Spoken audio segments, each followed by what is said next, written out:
Guess who's back in the motherfucking house with two big old balls for your mouth? No reaction. Welcome to GayTalk 2.0, the ultimate podcast for your dose of dish.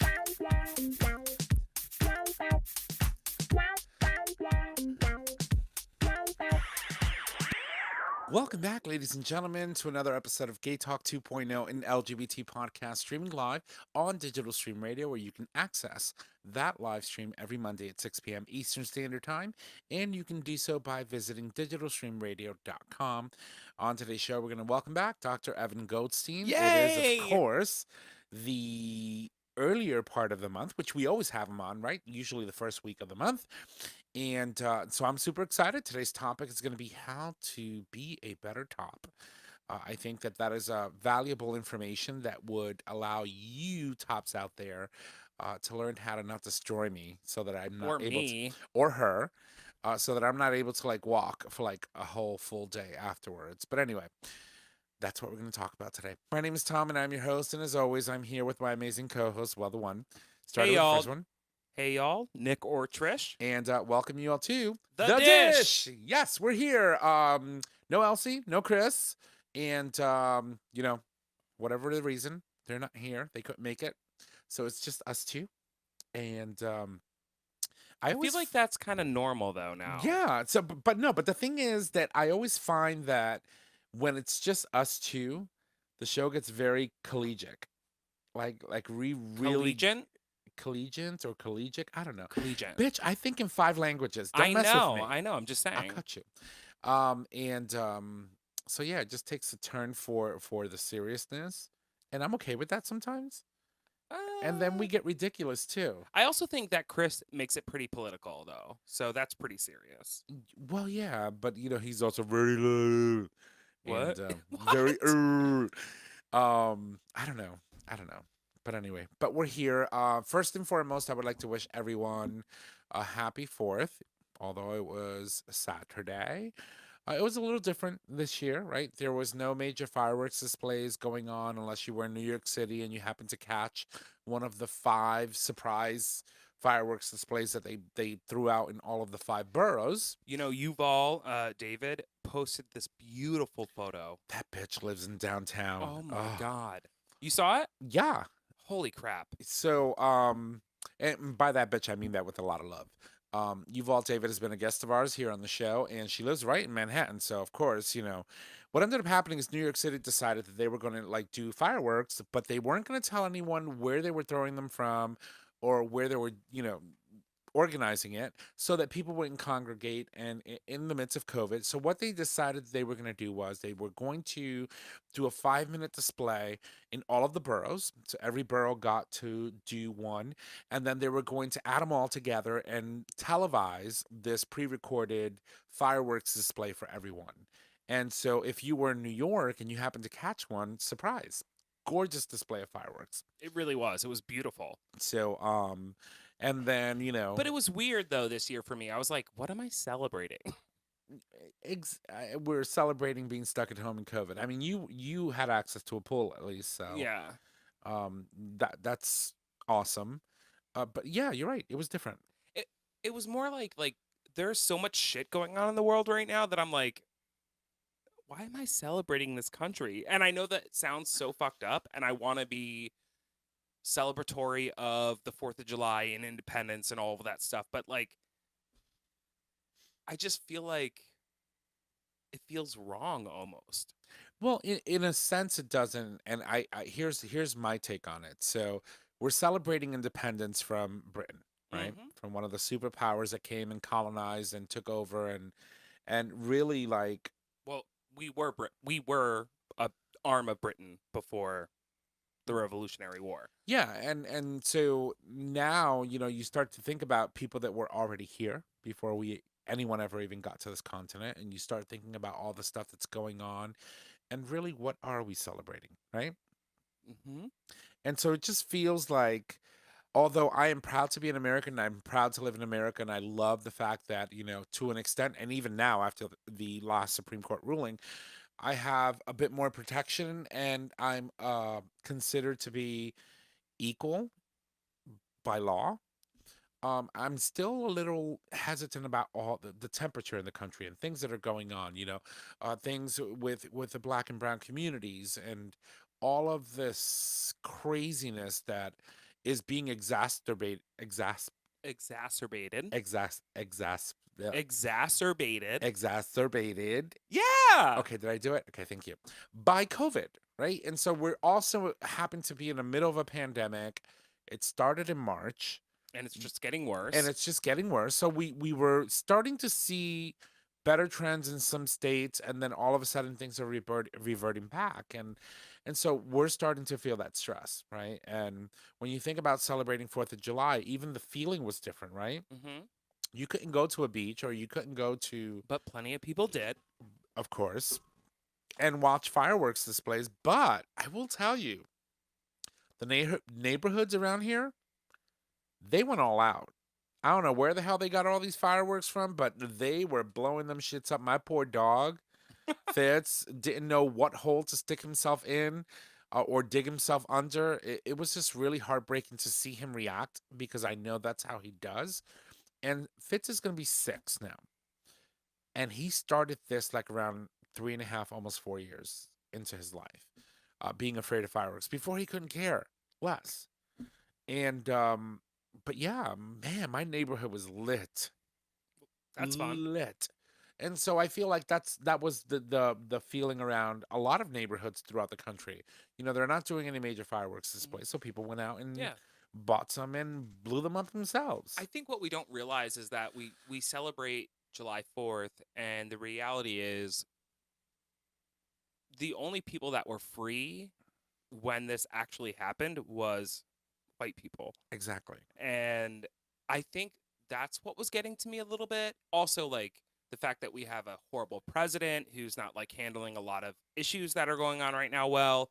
But the reality is, it's like, I don't want to take away from the fact that we did win our independence from Britain, from England. Well, the UK now. Yeah. But the reality is, we won that with,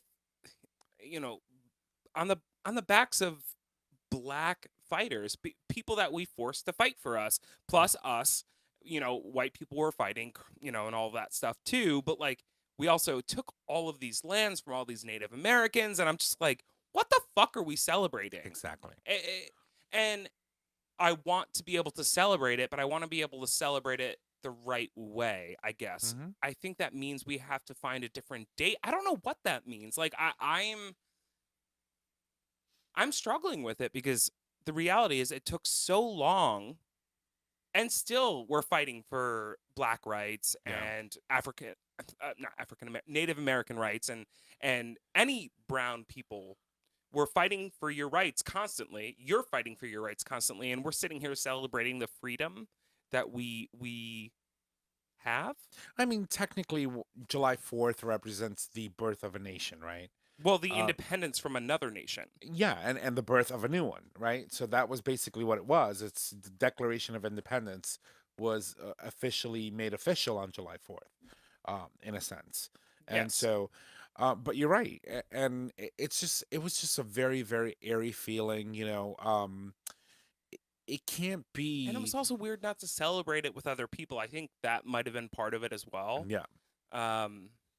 But I mean, at the end of the day, it was a lovely weekend. It was beautiful out, and I enjoyed myself. But I really sat with a lot of things this weekend. Yeah, and you have to contemplate and think, really, was America born on July 4th? And maybe the U.S. was, but America's always been here, right?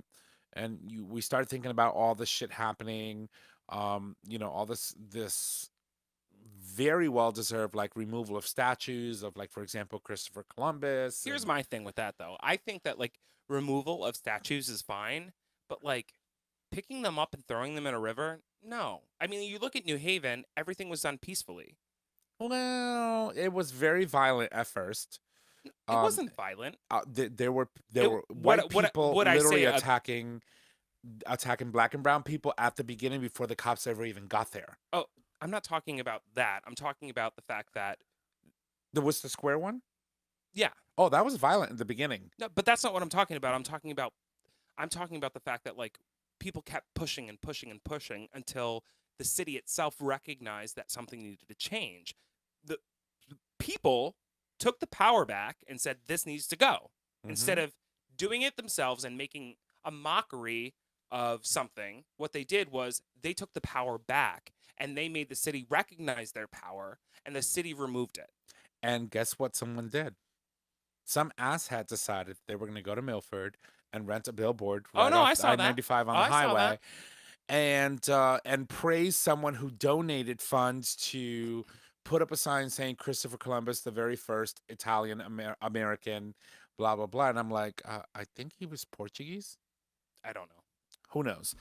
But yeah, it was a very weird feeling this holiday. I spent it at home with a very dear friend of mine who I had not seen since, quarantine started, and obviously we social distance, but we just hung out and talked. It was just her and and I had an amazing time. I always have an amazing time when she's here, Yeah. and it was very low key. So it was definitely a very, very different um feeling this time around. But all I can say is this: I hope that whatever you did, whatever you had in the back of your mind, you reconciled with for a little bit of time to be able to enjoy time with your loved ones. Unless you were stupid enough to have like a party with 900 people with no mask, no social distancing, and none of that. And then, you're just an asshole because here we go. We have states right now that are going right back into the whole shebang of closing down. Not even like Florida, 11,500 cases in one day. In one day. One day. One day. And yes, more testing is happening, and that is a good argument to have. But the reality is, the reason you have to have those tests is because people are worried. We need that knowledge. We need to know who's infected, how many people are infected, and what we do to remedy this situation. It's not going to go away anytime soon. And that's what I think a lot of people are thinking. Ignorance is bliss, right? Yeah, and so people are falling back into complacency and talking about they're just really hyping it up, and I just want to meet with my family, and next thing you know, you've got 50 people in your backyard. And by the end of that, a week later, 10 of them are in a hospital. It's serious, people. Just really, really just all it takes. We want to get out of this. All you have to do is just practice good common sense, protocol. Social distance, wear your mask, wash your hands, have some sanitizer out. Don't shame other people for like not wanting to do something. I was invited on a trip recently. I'm not even gonna go into the details, but I was invited on a trip recently, and it would have been a lot of fun, and it would have cost me near to nothing. And I personally, I was like, I don't feel comfortable doing that yet. Yeah. And then we see the things like Fire Island this weekend, and it literally just like hit the nail in the coffin for me. I'm like, I'm not gonna do that. Are you crazy? Let's talk about Fire Island. What happened in Fire Island? So this weekend, of course, they had as per usual, they were having their 44th Invasion of the Pines party weekend. And I mean, beaches were packed, bars were packed, house parties packed. And you look at photos, people don't have masks on, people are, just living their life. And like, don't get me wrong, like live your life. That is your choice. But at the same time, think about the people that you're surrounding. And that's why people are like, wear masks, because it's not about yourself. It's about everybody else. But this is the perfect example of why you should be really careful, because somebody who knew they had COVID-19 and only quarantined for 8 days. And how long should you be quarantined for? 15. 14 or more before you get another test, before you should either go back to work, before you should be in public. 14 days minimum, you should be quarantined. After 8 days, he was quarantined and then made it public with a video on social media saying that he had COVID, he had waited 8 days, and now he's out and about and he's going to have a good time. Sad. At a party packed full. And when I'm saying packed full, I mean like shoulder to shoulder. Like literally, if you were looking at it in a picture, you're like, that is a massive crowd. of And people. but here's the thing: if they all end up with COVID and you lose some of them, shame on them. Because at this point, we've been dealing with this since mid-February. We know what the statistics are. We know how many cases we have actively right now of people that are positive with COVID. We know how many people have died as a result of COVID. And if you want to be willfully, because at this point it's willful ignorance, Hmm. and still expose yourself and go out there and potentially put yourself in a situation in where you are um, infected, then I don't know. I don't know what to tell you at this point. All I know is my ass is staying home. I'm not going to any parties. I'm not going traveling. And we're gonna ride this out. I don't care if I have to spend the entire 2020. Listen, we've already spent almost half of 2020 in quarantine. What's another 6 months? No, I know, and I feel you. I just feel as though like the person who outwardly knew Mm-hmm. he was positive, and we actually had a conversation about this earlier. Mm-hmm. That people don't take it seriously. It's like, okay, well, you may feel fine, or you may think that you're all over the hump, and then the next day you're sick again, or whatnot. But like all the people that you come into contact with, like That you potentially exposed to those are that could have a completely different reaction than or you did. a different immune system, different life situation, Mm-hmm. different whatever. It doesn't matter. You made the choice to literally potentially hurt someone Mm-hmm. because And you went wanted on to social go get media. fucked up and maybe get fucked. Like I, I don't know. Like I'm having a hard time with it. Like I want to go out. I want to like do things and I want to go to a bar and I want to party with my friends, but I can't and I'm okay with that. Mm-hmm.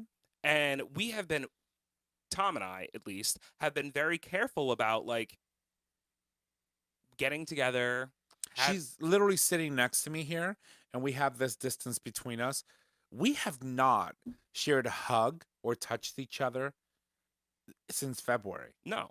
And when we're over, one is in one corner, we're outside. Obviously, we're in the studio, we're recording a show, we're doing our best to keep ourselves safe. But it's it's you have to be part of the solution, Hmm. and it just sounds like this asshole was part of the problem, Yeah, right? 100%. He didn't care, and he went out there and he just exposed countless people to this virus or this pathogen that could potentially kill you without any regard for life. It's no different than knowing that, for example, you have I just don't know why Fire Island didn't cancel the whole season. Like that shouldn't have happened. it shouldn't have, but it does. And and it is, it's like no for example, we talked about this with Dr. G the last time he was on. There was a party, house party, that was done in Manhattan. This was what, a month, 2.5 months ago, in at the height of the spreading in New That York City. that was in Connecticut actually. Was it in Connecticut? Yeah. Well, so it was in Connecticut. So in the height of, people were still taking risk and going out there and doing what they needed to do, and it's like it just leaves you in a space of, you know what? You're seeing what's happening. You're seeing how people are moving their pawns around, and then you need to decide what move you're gonna make. And for me, that's staying home. Well, I mean, I'm paranoid in general, Yeah. so obviously I'm going to do the same thing. But when it comes to quarantine, there's probably been four people that I would say I've quarantined with because like you, for example, we spend a lot of time together still, but you don't do anything really much. I don't leave my house. But we're also very honest about Mm-hmm. what I did, who I'm with, and whatever. And if you felt uncomfortable, you would tell me. And I'll be like, bitch, get out. exactly. And there are like three other people, Steve, obviously, oh, Paul, and my roommate. Mm-hmm. And I Well, your roommate, you have no choice. right, You but have to. I locked that bitch down. Yeah. And I was like, wash yourself, and From she top does. to bottom. Throw some Corgicide on you, Yeah. head to toe. But it's all I'm gonna say is this: if you reap what you sow, you go out there and you expose people and put people in danger, it'll come back tenfold. And all I can say to the rest of you is, this isn't over. Don't fall complacent to the fact that it's nice and warm outside and it's sunny and everybody looks all happy and go lucky, and you're gonna go out there and it's still out there, Mhm. and you're still really exposing yourself to the risk. Yeah, and I would say, just to add a little bit more to the story, is Corey Hannon was the person who came out and said he had COVID, 8 days of quarantine, whatever, and then the internet like dragged him through the mud. People Hmm. dragged him through the mud, and I'm like, you know Well what? deserved. I don't feel bad about that. No, not at all. But at the same time, when you're dragging somebody through the mud and you made that conscious decision to go to a party where you could be exposed to it, You, you, what gives you the right to then drag you somebody who literally what gives you the right to drag this person through the mud, even though this person shouldn't have done what he did? well, no, they have a right to drag him to the mud, but you can't call what is it they say? Kettle The black. call the pot kettle. The It's like the kettle calling the the pot. pot black.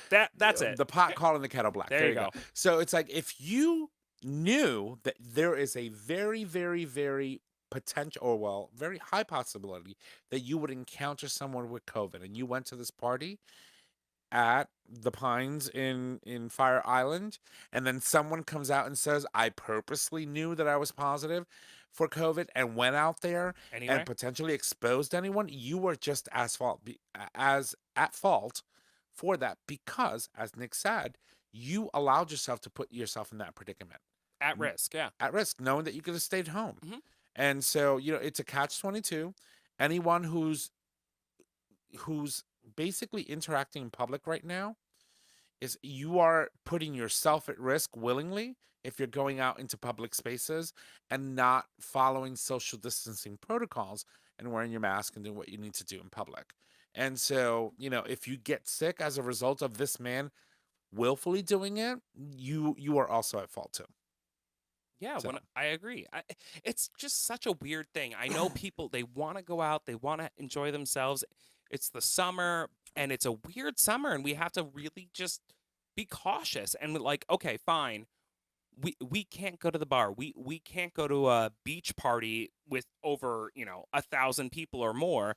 But you know what we can do is people that are quarantined that we feel safe with, we can spend time with them socially distant. mhm, And that's what I've been doing yeah, and and enjoying myself. Like, don't get me wrong. Would I love to go to the beach and party all night? Would I love to go to the bar and, have a night out? Because God knows I haven't had one, nor have you.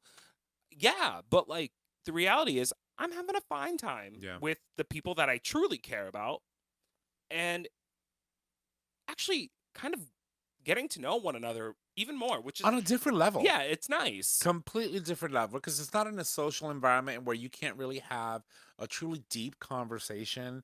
And I'll tell you that, like I said, my friend came over Saturday and stayed into Sunday, and we talked for hours, and we're talking about things, meaningful things that normally we would not have an opportunity to do in a public setting. Mhm.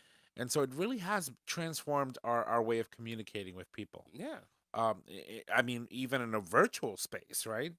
And it's just incredible. It's incredible. There are definitely ways of staying connected to the people that you care about, Yeah. and enjoying yourself without putting yourself at risk or others at risk. And I think, and I wish, even in my personal family life, I wish people would understand that, because they don't. Yeah. And it really irks me, because like, you see, I finally started to feel comfortable going to the grocery store and going out and like just random errands with a mask, but I felt comfortable doing it. And now I'm seeing the spikes that I'm seeing around the nation. It's going to come right back. Of course it is. And And we're not even done with and I'm the like, I just first fucking went through this wave. shit.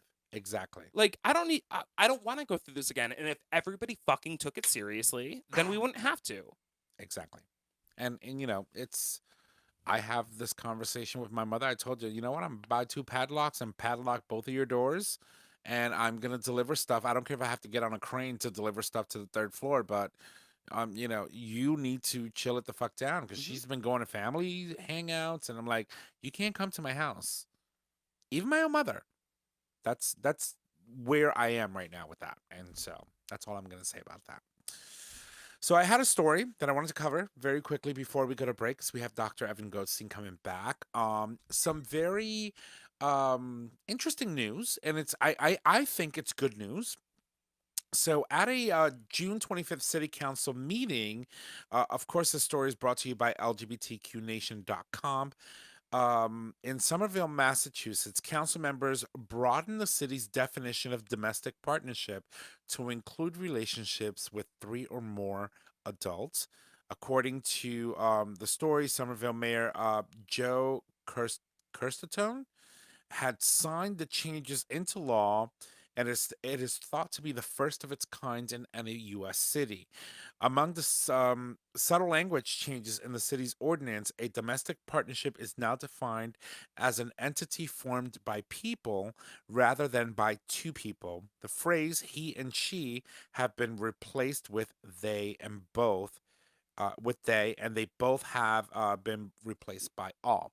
So, in the sense that we've known about different types of relationships that exist. We support them all on the show. We've had people, for example, from By the By podcast that advocate in not only in bisexual relationships but also having a third person incorporated into that. And so we've always been very accepting of the fact that we have an opportunity and a right to love who we love, whether that's two people or one. And this is promising news. I see it as a gateway to really getting away from defining what a relationship is, because a relationship can be many things. And I find it to be actually quite beautiful. I'm excited. I'm excited to see where this goes, but Somerville, Massachusetts is doing it. And another little notable thing. So one of the first states to pass marriage equality was Massachusetts. Mm-hmm. They're trending. One of the first states to pass some sort of ordinance at the local level and where polyamorous relationships could be a thing. Massachusetts is really spearheading the fight for being different and being inclusive in what love really actually means. It's a beautiful thing, Yeah, no, it's a complicated concept. right? I'm 100% supportive of it, but it's complicated to think like, okay, well, what does it mean if you actually if we move forward and like, can you marry two people? Who knows? Do you know what I mean? But Yeah. like, that's the thought in my head. I'm like, well, what does that look like? Awesome. That should Like, be if that's interesting. what's something that if that's what you want, great. But I'm just like, Can you imagine three people working that would all be in a a big ass relationship? wedding. And that would be a big ass wedding, a lot of benefits, a lot of stuff. And oh You my would have God. to buy a lot of shit. And what happens when you get divorced? And who's? Oh yeah, no, I don't fucking Is it a know. one person divorce? Is it it a a two person two-person divorce? divorce? Do you need three lawyers? Oh my God, it's going to be incredible. It's complicated. So, But like, I mean, if you are in a committed relationship and you bring in a third, or there are three people that love one another, like, so be it. Just be happy. I think it's interesting. So, I had a conversation with my boss today, a little off the fly. We Oh had God. had a very interesting meeting today with some external sources regarding some things that are happening at work. And she calls me right after the meeting ended. She goes, I have a question for you. So the bar that you work at, does your shirt say partners and it has like a peace sign in rainbow colors or something like that? And I was like, it's a fist. Hmm. And she goes like, are you a fisting bar? I'm like, no, no, no, no, we're not a fisting bar. But yes, that's our shirt. So she goes like, I have some neighbors that just moved in, and I don't know like who's with who and what is what, but I think they're all together and there's like four women living in this house and it's amazing and beautiful. So I became curious and I asked them and I asked one of them who came over and she was like, you really want to know the answer to that question? It's like, we're all together. And it's beautiful. And she was like, yeah, no, no, really, it doesn't bother me at all. I was just, I'm nosy. I'm curious. That's Hmm. basically what she said to her. Imagine having an income that's four instead of two. Hello, that's one hell of a party. Mm, I want to go. It's one hell of a household. So All it's right. interesting that this happened today, Yeah. but yes. All right. Well, listen, guys, we do have Dr. Evan Goldstein who's going to join us right after the break. So what we're going to do is we're going to leave you with some music. And when we come back, we have the amazing Dr. G. Here we go.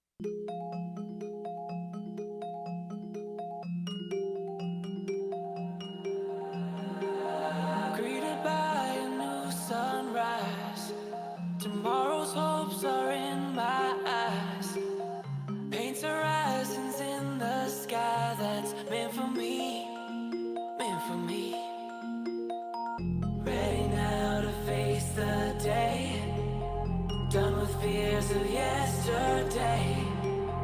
Waited long enough to say I'm on my way. I'm on my way. I believe.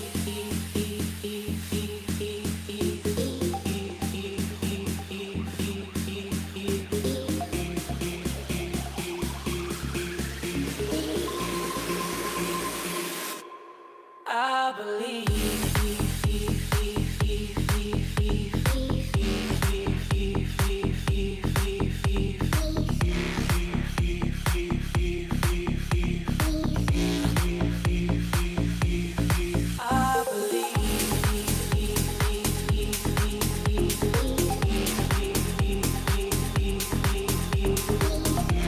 There is more to me that's sufficient. I believe, I believe. Greeted by a new sunrise. Tomorrow's hopes are in my eyes. Paints horizons in the sky that's meant for me. Meant for me. I believe in love at first sight. Some things are worth the fight. Some you learn to say goodbye, like letting go. I believe.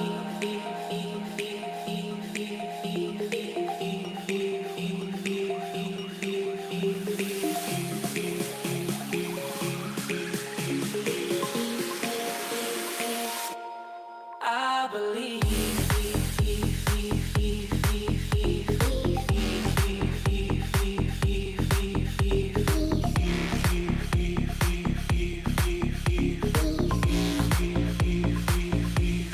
I believe.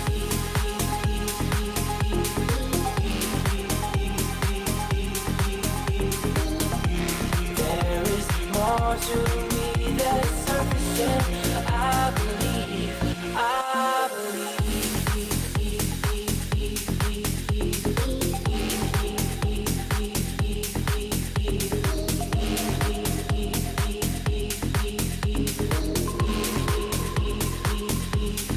I believe.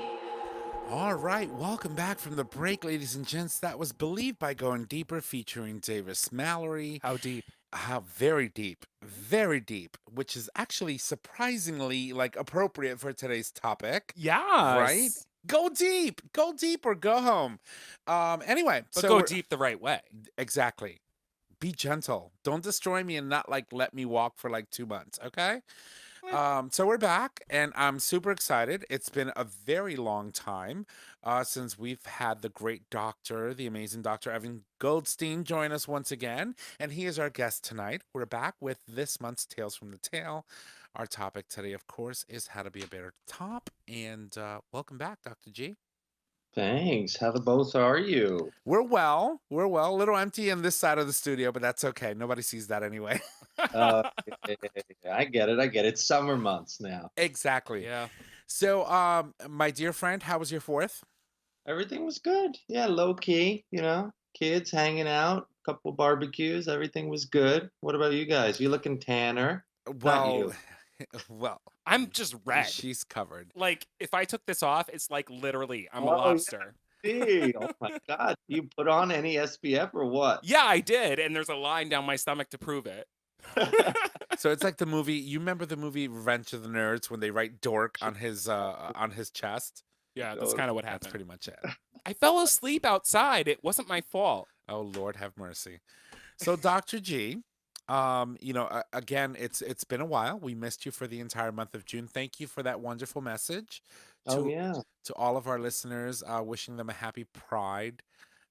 You're amazing for doing that. And so today we're going to have a very interesting topic. We're going to be talking about tops and how to be one, a better one. And so why don't you tee us up? Yeah, sure. I think,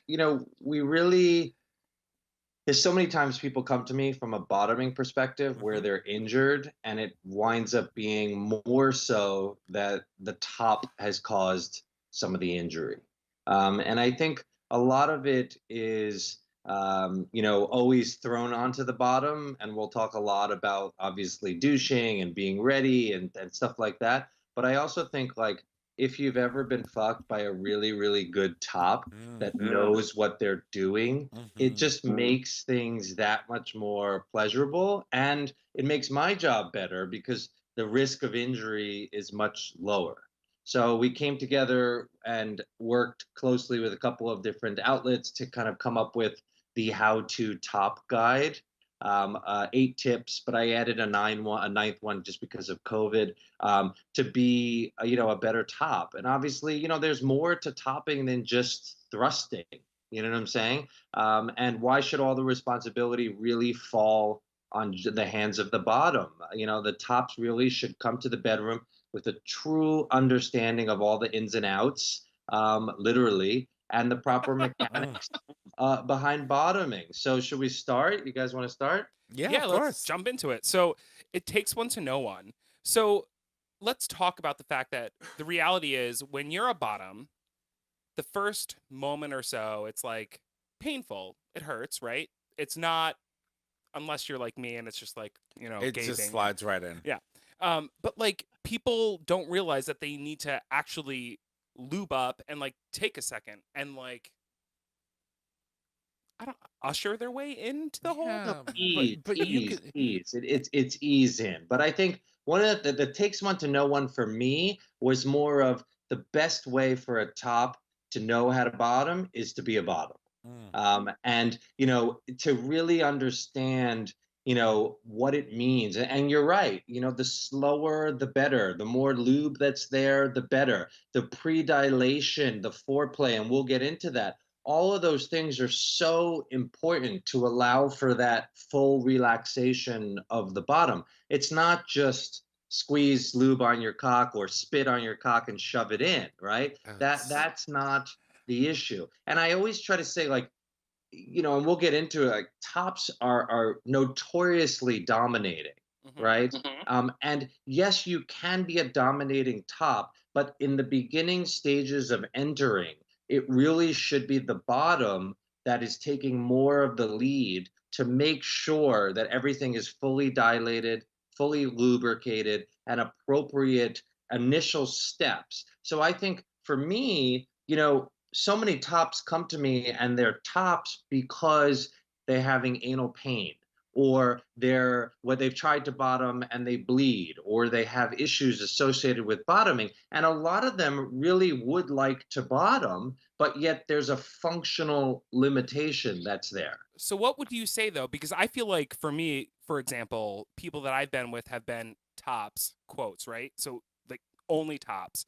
But if you want them to know what it's like, what would be the next step for them if they're so afraid to bottom?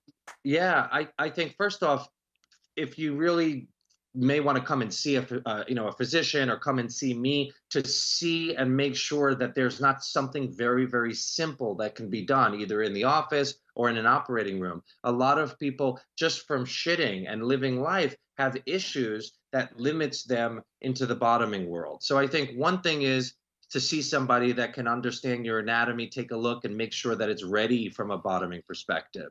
Two is, we speak a lot about Botox and using Botox to relax the muscle, especially if the muscle is quite tight and is the limiting factor. But I say butt plugs. Start super small, even the tiniest butt plug. When you start to play anally, your prostate becomes so tickled in a really good way that Woohoo. that's the reason why bottoms love bottoming, right? To hit that prostate and hit all the nerve endings in the pelvis just makes your orgasm that much better. But if you're a top, learning the right way to insert the toy, you're now learning how to actually enter a bottom the right way.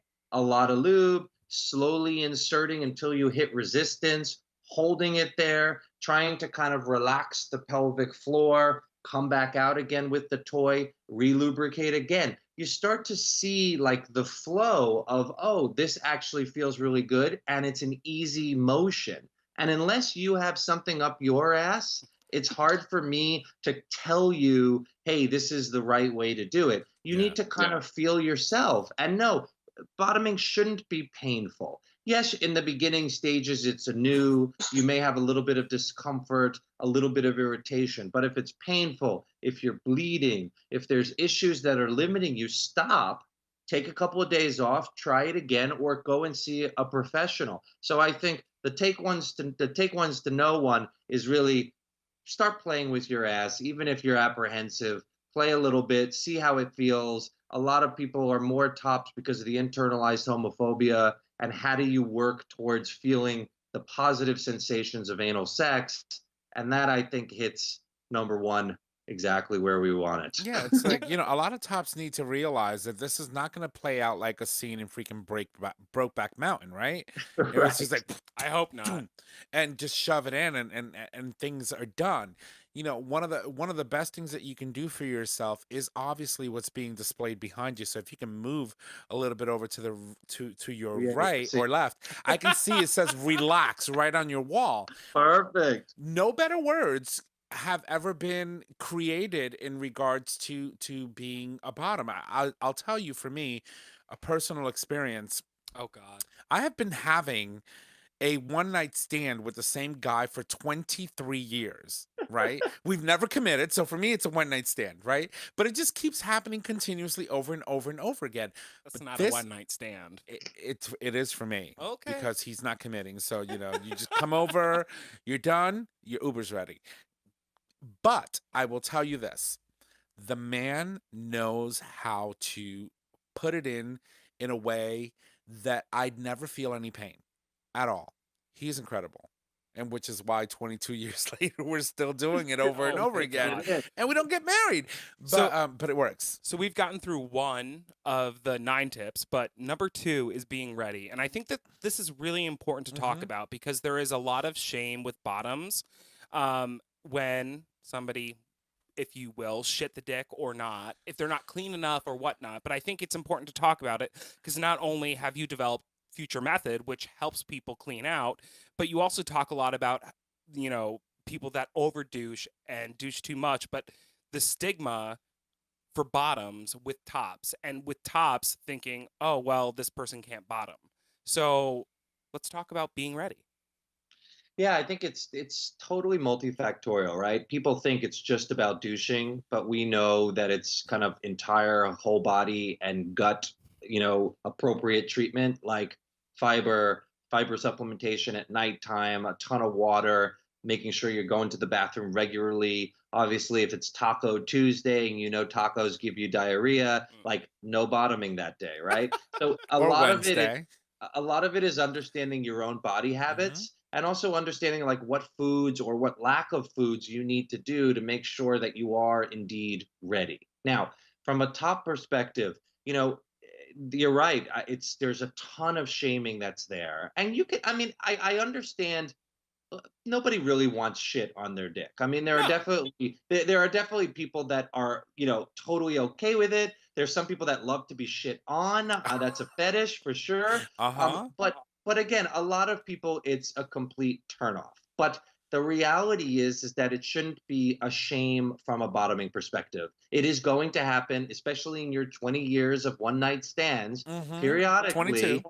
it's going to happen. And the key is, from a top perspective, is to stop shaming about it, is to understand and to try and figure out how do you manipulate in a different way to get yourself off, but to not make the bottom feel shamed or upset Mhm. or angry about the situation. No bottom is going into it to say I want to shit on your dick. I mean, maybe one here and there. You never know. But I think the reality is that with understanding your microbiome and your entire gut health, with understanding from a top perspective, also understanding that there are certain things that if you are educated and the bottom, let's say, is inexperienced and doesn't know, you don't need to shame. You can communicate to them and say, hey, oh, I was with this boy, or this, I read this article on this. I think this would be really great for our relationship, and kind of interject certain things to try to get that bottom and you synchronized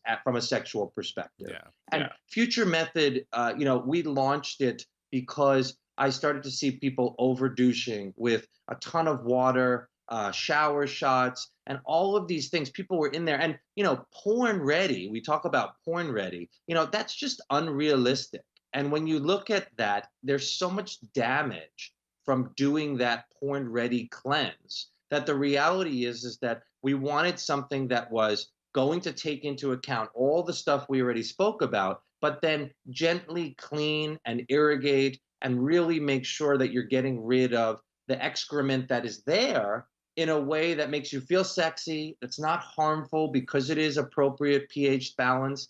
And it also teaches the methodology of less is more. And so our bulbs are smaller on purpose. We don't want people going over douching.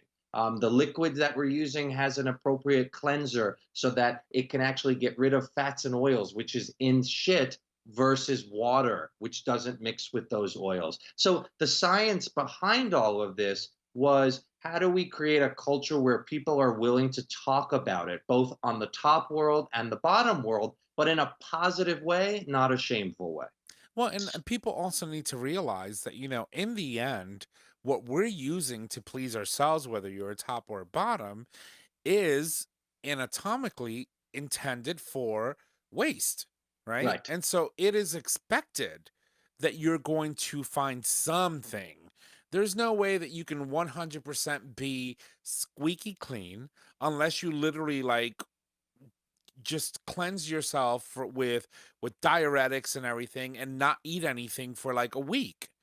It's unrealistic to expect from a bottom that you're not going to see anything or maybe smell something, or it's just there is always going to be a possibility that that is what you're going to encounter when you're going up the butt.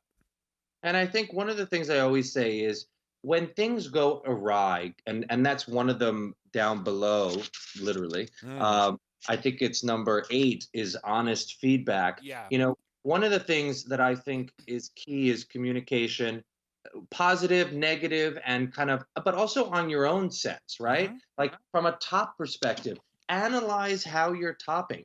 If a certain position is constantly giving you shit on the dick, then stop blaming the bottom. Look and say, how do I alter my positions, or alter my thrusting, or communicate in a different way to know that, hey, that may not be the best. Maybe your dick is shaped in a certain way that it's going to hit everybody in a way that's not going to be pleasurable. Maybe so it shouldn't be thought of as just the bottom. And our culture is very shameful. It's so sad. Yeah. In everything, in everything that we do. And so I think the whole point of Bespoke and Future Method and these conversations is for everybody to just really look internally first to try to figure how you could be a better gay, and a better part of our community. And then also start to figure out, how do you want to bring all of these lessons into your sex world so that everything is as positive as it could be.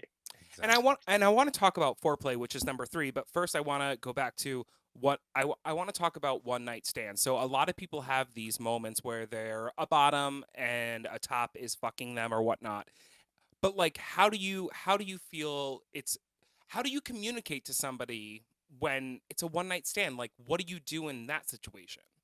Yeah, I think that a lot of it is going to be your own internal communication to yourself and trying to read in the right way. It's no different than playing tennis or playing sports or doing anything. You're trying to read the other person. And yes, the first time you're having sex, it may not be the greatest, but I think you need to start analyzing all of your sexual experiences in a play-by-play situation so that you start to learn what works for you, and you start kind of commanding the situation. You can be submissive, but you can also be dominating by putting yourself in certain positions that would be more beneficial to your sex world, right? And so, little things of different positions that you're choosing the first time you're having sex that is beneficial for your sex, for you, right? Also, from a top perspective, is trying to learn how to read that bottom or more bottoms in a one night stand where you're like, oh, the ass is the ass. Yes, there's different people behind it, but the way that it functions is quite similar from one to another. And so the key is you start to kind of figure out what's the best way. And I think that that's more of an internal introspection. And it's just a matter of thinking in a different way as you're engaging sexually. And So we need to empower bottoms to be more bossy, is what And I'm hearing. yes, and also, for example, we also need to let our tops know that when a bottom says, "I am not ready," I am not ready, Yeah, right? empowering to be a It's bossy bottom. And I think we hit number 6 and number 8, which 6 was giving up some control as a top, learning to give that control to a bottom, start becoming more of a submissive top. I think that you learn so much from that because bottoms are, for the most part, quite good at bottoming. And if you let them dictate the entry, you let them dictate the starting of the ride, right? That in and of itself allows for everything to start working the right way. And it's not just stick your dick in and you're just banging away. That doesn't work. And look, there is definite situations where that's people want that, and I get that. But when you look at those situations, both the top and the bottom have much more higher incidence of injury and also just displeasure as you're going. If you were to start in the right way, and that kind of leads us into foreplay, and the next one of there's no such thing as too much lube. I think foreplay is key, right? Whether or not you're bringing in toys, whether or not you're bringing in the kissing, the touching, the blowjobs, all that stuff, the rimming, all of those allow the bottom to start to, like you said, relax, right? And start to trust the top in their engagement. The muscle that's there, the nerve endings, they start to sense more pleasure. And because of that, you're able to get full body relaxation. And I think, first of all, foreplay is really great even though the ass doesn't lubricate, right? It's not like the vagina. The ass doesn't truly lubricate, but clearly with the licking and the rubbing and the playing, all of that, and the sweat that's developed, you're starting to kind of incorporate your own natural pheromones as well as your natural lubrication that's there. What would And you yeah, I'm sorry, what would you say to a top that's afraid of rimming? Because for me as a bottom, that is something that's very important before sex. Like it relaxes me, it relaxes the area. Like that is very important to me in order for actual intercourse. But if somebody is nervous about it or afraid about it, like what do you say to them?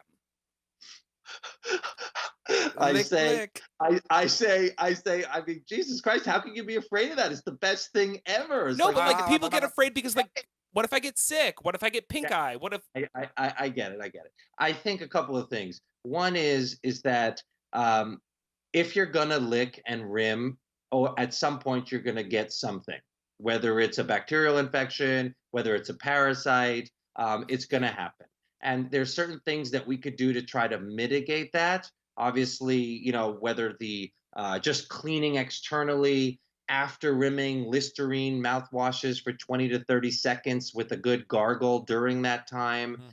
Post sex, obviously, showering and Listerine and all that stuff helps get rid of some of the viral and bacterial contamination. I think that you got to know where you're going, right? There's certain things like the whiff test, right? oh There's god. Yeah. come on, you got to Yeah, it's not that fresh. Go shower.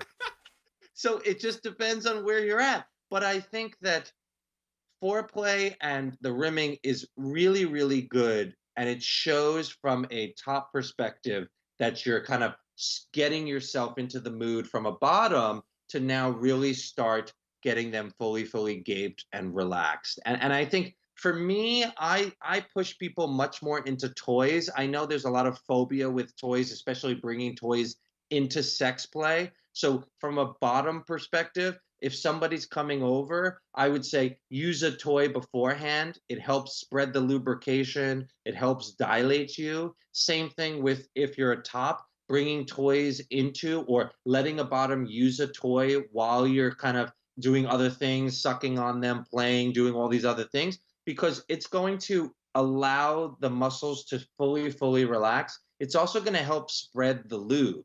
And that goes into number 4. There's no such thing as too much lube. I hate spit. I know you got to use it. I know people use other things, oils and butter and all this other stuff, and you got to use it if there's Crisco. nothing there, right? But if you can get lube, silicone lube for anal is still the best. And you have to think, you have to coat the entire canal. So a lot of people will just shove it right on their, top of their cock and just shove it in. But it needs to coat. It's no different than painting. I know I see you outside doing a lot of yard work. You can't just like do one spot. It has to be the entire orifice. And that is key. So no spit, a lot of lube. Some people, even a great bottom, uses these lube shooters, which are basically these syringes that you can kind of like insert in the ass so it lubricates up higher, because a lot of the lube just stays like right towards the rim area, and you really want the lube even further in. So the key component is, I think, leading us into number 5, which is the anatomy lesson. Can we pause really quick? I wanted to just jump into the fingering. Oh yeah, Because we fingers. didn't talk about it, and you in this article talk about how you don't think it's the best practice. I don't. Not specifically for the beginners, like one night standers, people, because fingers are so multi-jointed and most people don't know how to use them. So I find that people love to pluck. They like go in and pluck the ass. And the reality is that I see so many fissures, cuts, tears, injuries from fingers. And it's from nails, it's from that people are going in, and when they're coming out, they're kind of creating this plucking mechanism. And so I really don't love them. I know a lot of people do it, and it's fine, but trim your nails, make sure that there's a ton of lube.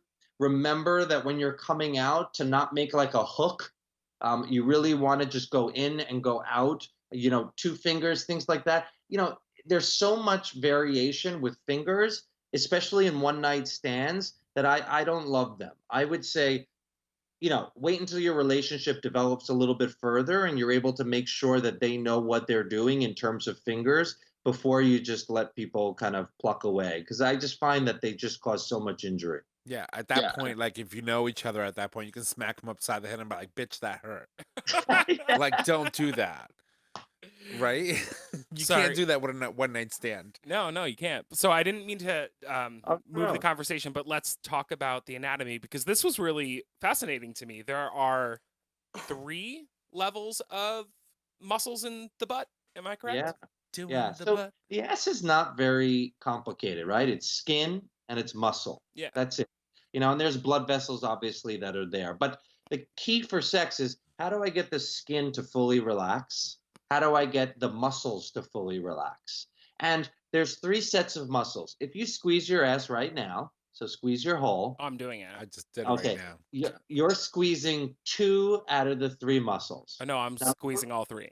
No, you're not. You're not. You're not really She's squeezing. talented. The 2 muscles that are on the outside, those are voluntary muscles. Those are where you and I can contract. Okay. The 3rd muscle, you can contract just a very little bit. It's mostly involuntary. And that's the one that a lot of people get frustrated on, because they're like constantly hitting something and they're like, "Oh fuck, it's not relaxing," or "It's painful." And they're like, "Oh, I'm stuck at some point." That's usually the 3rd muscle where you don't really have that much control over.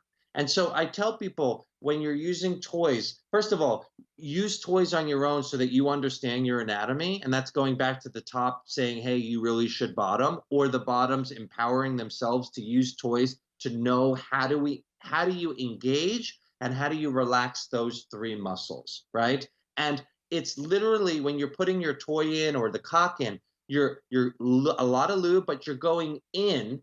And think about it. I'm going in until I hit the first muscle. Once I hit the first muscle, I'm not going further. I'm just holding it there. And I count 3 seconds, 2 seconds, 1 second. And then that muscle will slowly start to relax. I then take the toy or the cock out and do it again. Go back in a little bit further until you hit the muscle. Don't force it. Just go until you'll hit resistance. And what you'll notice is that each time you're pushing the lube a little bit further in, you're also getting the skin and the muscle to relax a little bit more. And don't be frustrated. for sometimes, like in my office, if I'm looking in someone's ass, it may take me 7 to 8 to 9 times of going in, holding it there, coming back out, and doing it again before I'm able to fully go in, because the muscles are constantly 99% of the day contracted, right? And it's going to take time for you to learn that. So the key component is up till you hit resistance, hold it there, let it chill for a little bit. Try to see if you can relax the pelvic floor. I tell people, push out like you're trying to kind of poop a little bit, and see that you can relax the pelvic floor. And by 7 to 8 times of going in, going out, you'll finally see that 1, 2, and the third muscle will fully start to relax. And then you'll be able to get into the sequence of things. If you find that you're limited, then start the protocol of using toys much more frequently, 2 to 3 times a week, a lot of lube, slowly starting with dilator set number 1, going to dilator 2 and 3. And on our website at Bespoke Surgical, if you click on shop, I go through a lot of the different toys that I really like to accomplish getting people ready from a bottoming perspective. And again, from a top perspective, using those toys or bringing those toys into your sex play with your partner or partners to really get the foreplay going and the relaxation. I think what's important to note too, though, is that when we're talking about taking the time and moving into the anal cavity slowly, we're doing that to help the bottom, right? So we don't want to see not that you don't want business, but we don't want to see people going to your office for hemorrhoids and all of this stuff. So if somebody is forcing, I think this is important for our tops out there to know, if somebody is forcing their way into a bottom, what can that potentially do to a bottom? Yeah, obviously you can tear the skin, you can tear the muscle, and it causes permanent damage on a lot of people. It can become a chronic issue. With that said, there's some people from a bottoming perspective where when you tear the muscle, you become loose and you lose that contractility. Obviously, you can also get hemorrhoids and bleed. It can cause much damage even further, like inside. You can get significant trauma. So there's a lot to it. And I think that it's not only the 4 to 8 times of going in and being slow, it's understanding all the anatomy that we spoke about. It's also understanding that certain positions are going to be better for both you and the bottom, right? And it's understanding those. Also, it's optimizing like you and your body habitus. Like I'm 6'3". If I'm hooking up with someone that's 5'3" or 5'6", there's certain positions that are not going to be as optimal because of my cock, their height of their pelvis, how it's working. So I don't want people to have to think with sex so much scientifically that it gets them not hard, right? I don't want that. I want them to still feel sexy and engaged. But if you don't have the time during sex, then think about things after or come up with a game plan before where you're now learning the sex ed that we never were taught, right? And understanding everything so that you can just be better at it. Yes, you want to be better for the bottom, but you also are selfishly want to be better for you, right? Like you want to be able to get off and love every minute of it. So I think it's trying to use all of these to be a better person, whether it's a top or a bottom, and just to for me to like empower you to think differently, where it is a science and you can get quite good at everything that we do in this world, and sex is one of those as well. Count it down. Treat it like football, right? Isn't like football the sport that like, you rub it and then you go 1 Mississippi, 2 Mississippi, 3 Mississippi. And you sort of kind of just like wait No. and take your time No. and Yeah, tease the hole a little absolutely. bit. Look at Maybe the pop the field. head in there. Let it Exactly. Look sit. at you analyze the field, you see who's doing good things, Yeah. right? I was the center, so If it's a tight end and you're the I had the center quarterback up my butt the whole time. So. and you got the head in, then you count a couple of more Mississippis and then you just go maybe another inch. Oh, there's a second muscle. Oh, a little bit more. Just take your time. You're not in a rush. It's like, where do you have to go? We're all quarantined for God's damn. I know, but that's kind of an important thing to talk about. We're all Yeah. quarantined, so the first time we want to have sex, we're gonna like jump on that dick real quick. Oh. We have to be aware that maybe we need to take our time still. I mean, I'll Right. tell And you. that leads us to, I added number 9, Thank you. and the last and final, which was the COVID top, right? And so I think one of the things, and at Bespoke, we started treating COVID like an STD.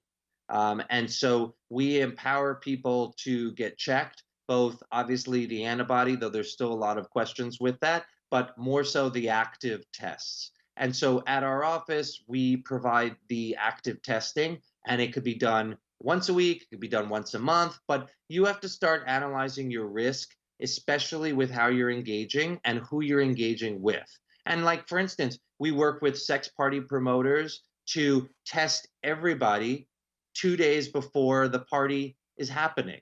And so parties, and you saw pictures from Fire Island and from P-Town, and like all this shit is going to happen. You can criticize it all you want, and you can create all this negative, but at the end of the day, it's going to happen. Yeah. And the key component in my world is, if it's going to happen, how do we try to make it as safe as possible? And that is making sure that people are tested frequently, depending upon your risk, making sure that when you are engaging, that you are honest and you are appropriate. Also, I think we spoke about it and blogged about it recently. You know, New York, the city of New York posted sex guidelines, and one of them was glory holes. It was like bringing the glory hole back. And I think that choosing positions of not the dump and run type of situation, but doggy style, right? Or glory holes, or situations where you can create where now there's not so much respiratory secretions or the kissing that is going to be creating the COVID component. You know, there are some studies of looking at COVID in sperm, or in feces, though it seems like it's very minimal. With that being said, again, I think that there's a lot of understanding of should you be wearing masks? Where are you hooking up with? Is this a party? Are people getting tested? Are you getting tested after, before? A lot of these things are just really depending upon your risk and what you're trying to do and who you're trying to engage with.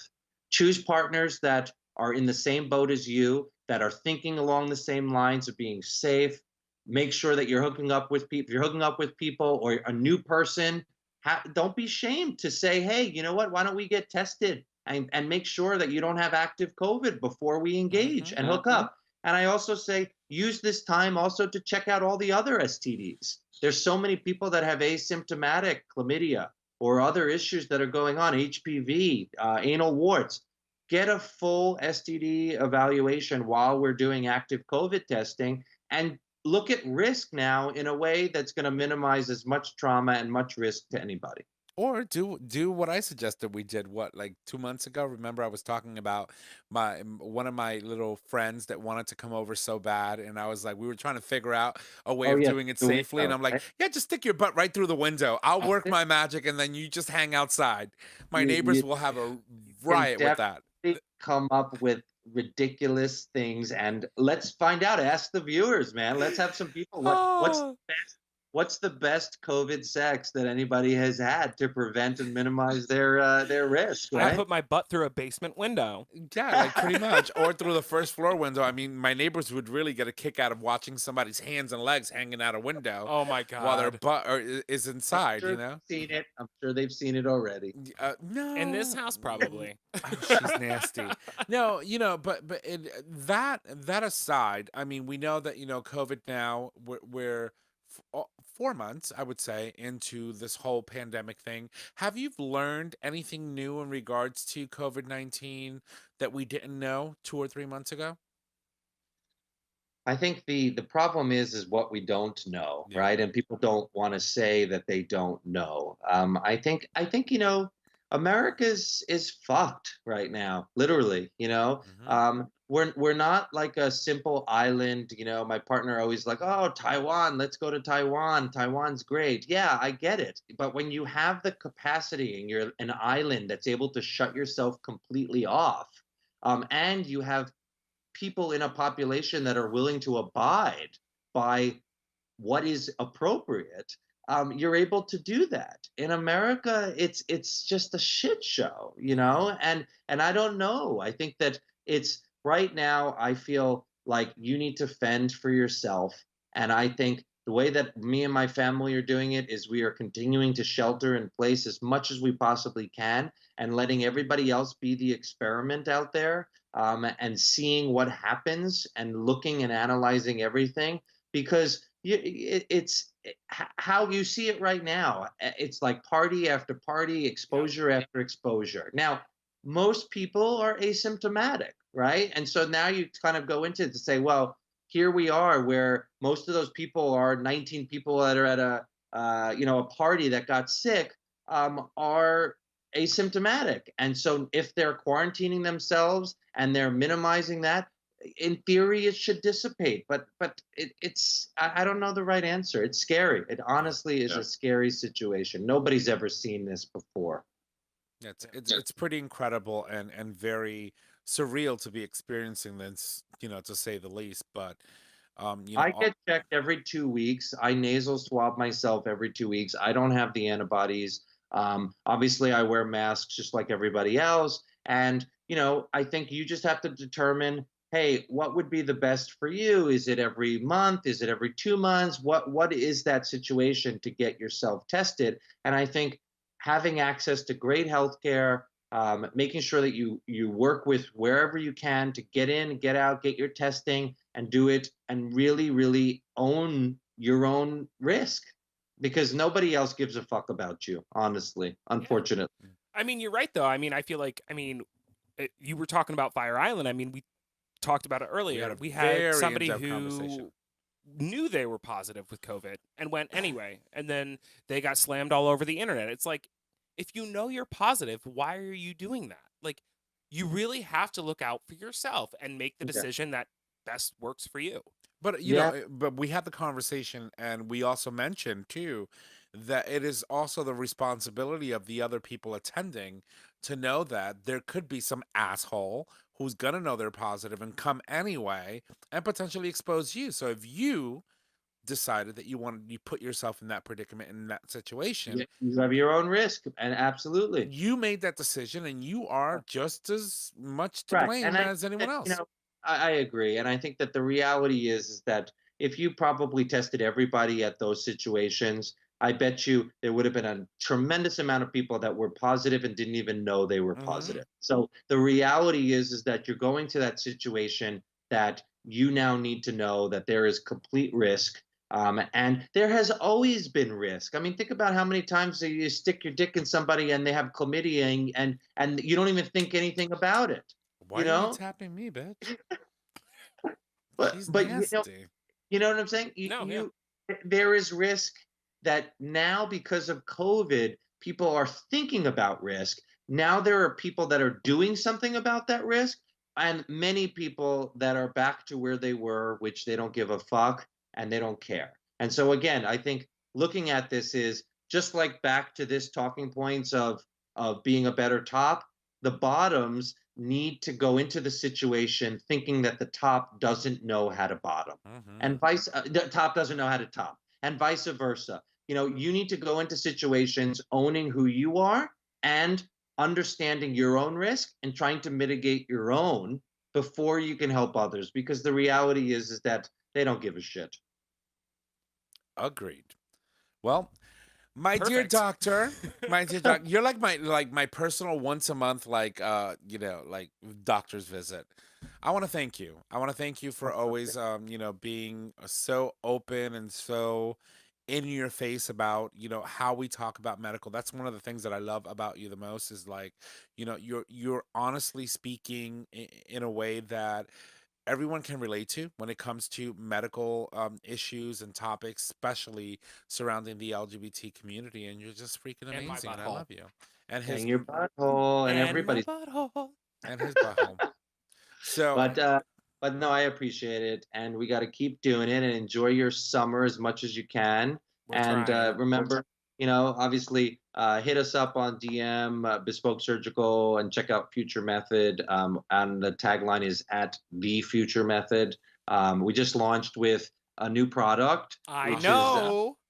Scrub, which I'm so happy about. It's amazing. do you want to tell us a little bit about it? I want to Yeah, try sure. it. I know we're gonna have to get you guys some. I just well, going back to the licking of assholes, right? Like it's the sound effect was so great.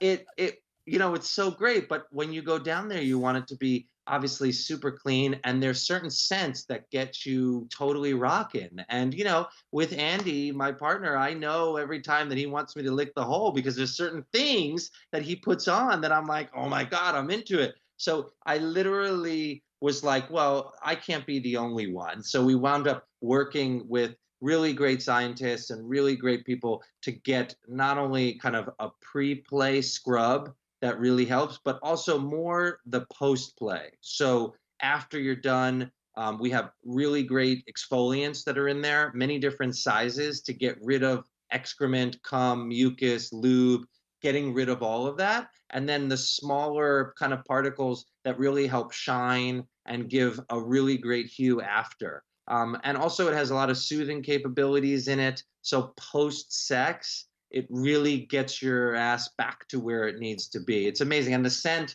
I love. I mean, I use it every day. Is it And you just can use it external? daily. It's just external, nothing inside. Some people do the Future Method douche after to clean internally, especially because it does have a lot of different properties for soothing. So some people use that, and then they'll use this scrub post-sex. And of course, you could use it before. You could use it every day from a body scrub. I use it every day, but it's like super, super sexy. And I'm so happy to put it out there. Yeah, you need to send me that. So basically, when you're done showering and washing your hoe with the new booty scrub, I jump back in the shower and do it again. It's basically like basically like your butthole is gonna be running around with its own little halo. It's gonna look good shine and again. everything. Exactly. It's like a facelift for the butthole. Hello, won't be looking like it's So check it out, check everything out. And look, for me, I love products, but I'm more into the education side and how do we kind of empower everybody. And so even if you don't buy products, we do a lot of education, a lot of what we're doing here and talking about just so that people can have access to better quality healthcare. Yeah, that's amazing. Well, Dr. G, you are All right, amazing, guys, and you we know love that we you. love you. Stop taking the word. Stop getting in my head. We do absolutely love you, and you are incredible. And the work that you do really is making amazing change for the LGBT community. We're super excited and proud to have you on our show every month. So, All right, we'll see you soon. All right. Bye, Dr. G. Guys, take care. Bye. Bye. So, ladies and gents, that was the amazing Dr. G. He is obviously incredible. We don't have to say this over and over again. Nope. He joins us every month. He didn't join us last month. Obviously, we had a little time off, but he does, and he really takes the time to just come and sit and be with us and give us amazing information that listeners and anyone really could just take back with them and just have amazing sexual experiences. I'm just excited about the butt scrub. Yeah, so I think we'll probably get a package at some point with the butt scrub. And we'll have to test it out. I'll test it out. It's called butt and body scrub. Butt and body scrub. And it literally makes it nice and glistening, and then you have a little halo. Quick and gentle exfoliating cleanser for a buffed, glowing bum. Use on buttocks, your delicate behind, or all over. We don't have a discount code for that. I know, I'm just saying. It's exciting. Well, we're going to work that out for you guys. All right. So listen, guys, it is time to wrap things up. So we're going to, of course, move on to our very next thing, which, of course, is Mama Kim's Minute. Let me get my timer on here for our dear Trish. Let's see. Timer. No, I want to do stopwatch. And we're going to reset and go. All right, everybody, here's Mama Kim's Minute. Number 1, 9 gay adult performers tell their coming out stories. Oh. Number 2, professional snowboarders come out. Yes. Number 3, Gabon's legislature just voted to end a gay sex band. Okay, that's big. Yeah, it's a big deal.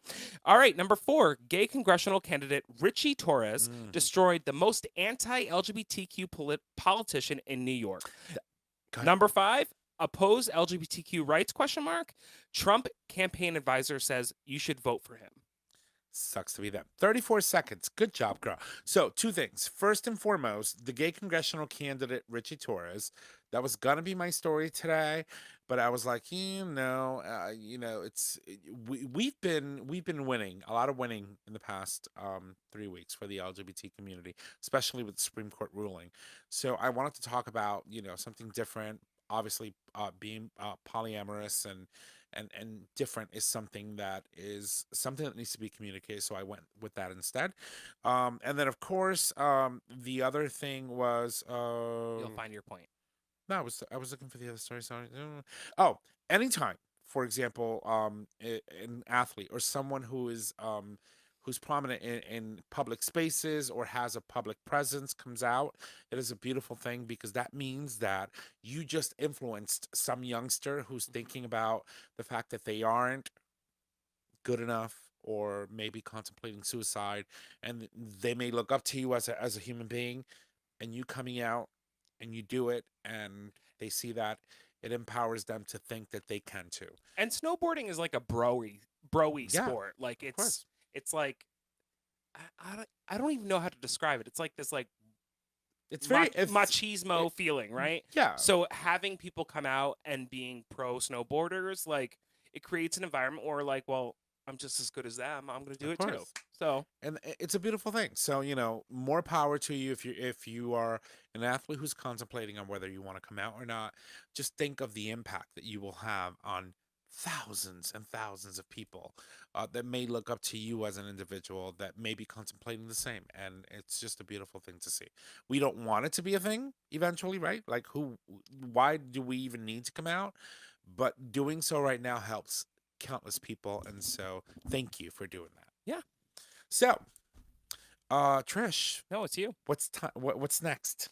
The GayTalk term. All right, and it's brought to you by GayRealEstate.com. Our GayTalk term, of course, is High Russian, and I know Russian sort of kind of makes it sound weird, but bear with me. It is the act in where a homosexual is fucked and sucked simultaneously by a very acrobatic partner. It kind of sounds like our president, but anyway. All right, on this I don't day, think he's capable of doing that, though. no, he wouldn't. He has been high Russianed. No. With Putin, yes, queen. Thank you. Okay. All right, so Gotcha. on this day in gay history, of course, brought to you by GayRealEstate.com. Member of the Hungarian government came out as gay. July 6, 2007, where Hungary. Gabor Szecsi, I miss Chris sometimes, publicly declares that he is gay at the opening night of the Budapest's Gay and Lesbian Film Festival.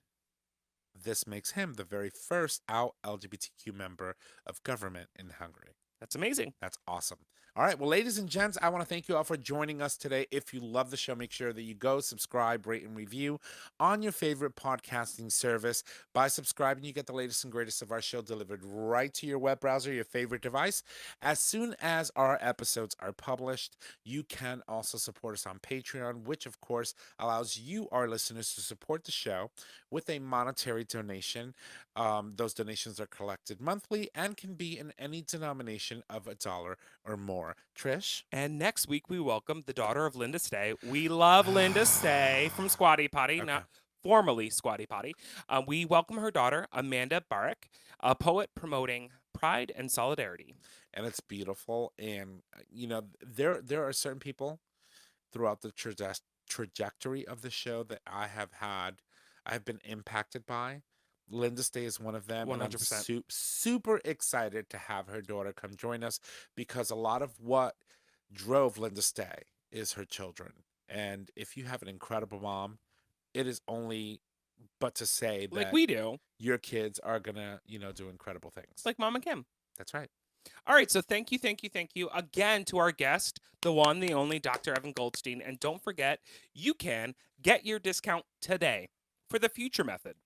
Each time you clean out with water or enemas, delicate tissues are harmed and cells are damaged, increasing chances of injury and or STDs. The first of its kind doctor-developed formula that gently cleanses before you play without hurting your bum. And now you can get it by using code GayTalk20 for 20% off, valid for one purchase or on a subscription per person. So check it out. Yes. All right. So Yes, we should. we should. Should we put a rubber on it? Yes. Or maybe a butt plug? Both. Or, stretch it out. Let's put something on it. Anyway, ladies and gents, our show is available on our website, gaytalk20.com, under show and episodes. It is also available on iTunes, Google Play Music, and Stitcher Radio as a free download.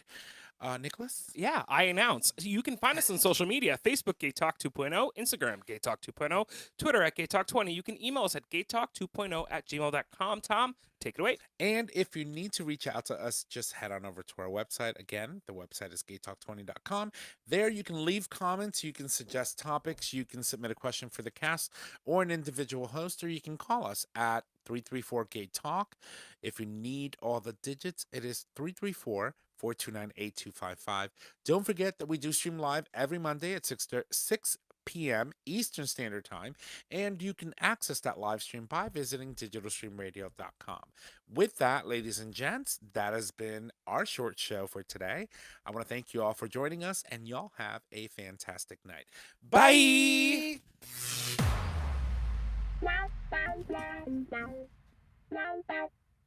Thank you for listening to this episode of Gay Talk 2.0. Tune in next time for more dish.